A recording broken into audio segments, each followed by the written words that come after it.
कभी सोचा है कि कांच का एक छोटा सा टुकड़ा जिसे हम लेंस कहते हैं, वो कैसे दूर के तारों को हमारे करीब ले आता है या फिर किसी बहुत ही छोटी चीज को बड़ा करके दिखा देता है? ये जादू एक आम से आवर्धक कांच से लेकर बड़े बड़े टेलीस्कोप तक में होता है। जानते हैं इन सबके पीछे का राज क्या है?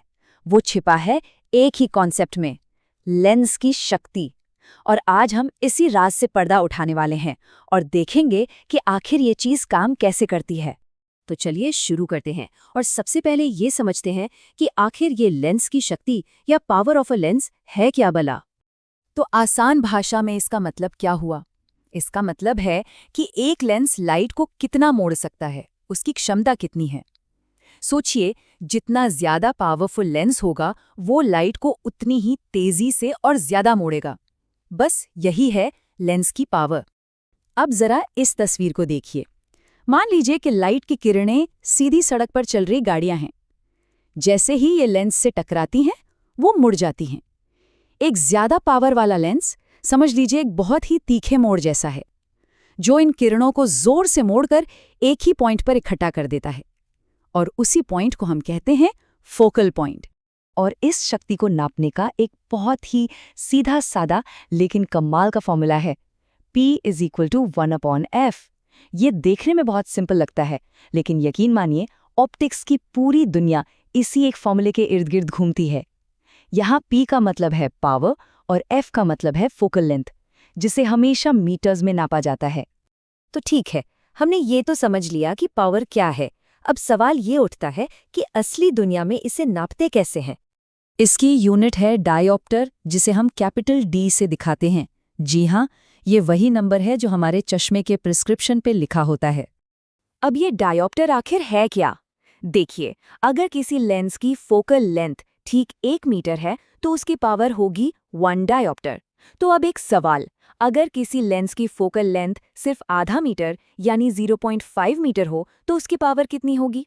सोचिए। बिल्कुल सही, हम 1 को 0.5 से डिवाइड करेंगे और जवाब आएगा 2 डायोप्टर। इसका मतलब ये लेंस पहले वाले से 2 गुना पावरफुल है। और यहाँ एक और मज़ेदार बात है, पावर पॉजिटिव भी हो सकती है और नेगेटिव भी। जैसा कि हम इस टेबल में देख सकते हैं, उत्तल लेंस यानी कॉन्वेक्स लेंस जो किरणों को एक जगह इकट्ठा करता है, उसकी पावर हमेशा पॉजिटिव होती है। वहीं दूसरी तरफ अवतल लेंस यानी कॉन्केव लेंस जो किरणों को फैला देता है, उसकी पावर नेगेटिव होती है। याद रखने का एक आसान तरीका है, पॉजिटिव पास लाता है और नेगेटिव दूर भगाता है। पर कई बार ऐसा होता है कि एक अकेला लेंस काफी नहीं होता। जरा कैमरे या माइक्रोस्कोप के बारे में सोचिए, उनमें तो कई लेंस होते हैं। तो जब हम लेंसों को एक साथ जोड़ते हैं तब क्या होता है? जब कई लेंस एक दूसरे से सटाकर रखे जाते हैं तो ये एक टीम की तरह काम करते हैं, एक रिले रेस की तरह। इस स्लाइड में देखिए, पहला लेंस एक इमेज बनाता है और वो इमेज दूसरे लेंस के लिए ऑब्जेक्ट बन जाती है। फिर दूसरा लेंस उस इमेज को लेके आगे बढ़ता है और फाइनल इमेज बनाता है। हर लेंस अपना काम अगले को पास कर देता है। इसका गणित भी बहुत सीधा है। अगर हमें इस पूरे कॉम्बिनेशन की कुल फोकल लेंथ निकालनी है तो हम बस हर लेंस की फोकल लेंथ के व्युत्क्रम यानी इन्वर्स को आपस में जोड़ देते हैं। पर जब हम इसे पावर के नजरिए से देखते हैं ना, तो चीजें और भी आसान हो जाती हैं। एकदम शानदार।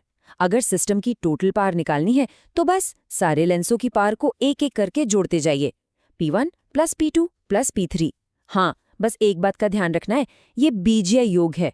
मतलब अगर किसी लेंस की पावर नेगेटिव है, मान लीजिए -4.0D, तो वो जुड़ेगी नहीं बल्कि घट जाएगी। सिंपल। चलिए, थ्योरी तो बहुत हो गई, अब इसे एक्शन में देखते हैं, एक असली उदाहरण के साथ।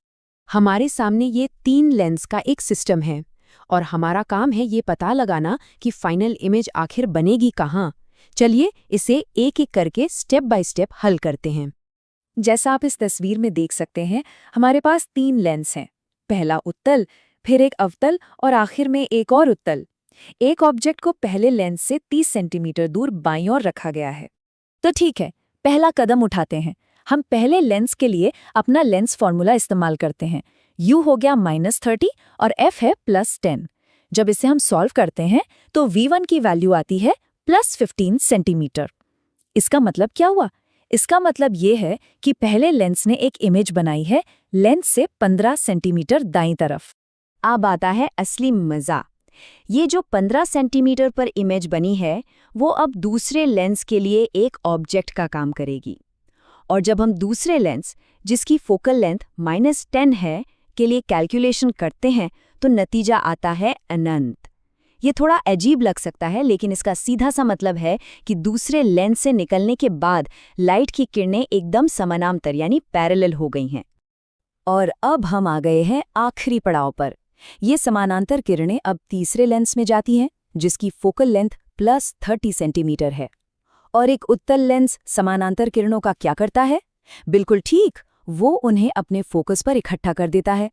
तो हमारी फाइनल इमेज बनेगी तीसरे लेंस से 30 सेंटीमीटर दाईं ओर। Problem solved.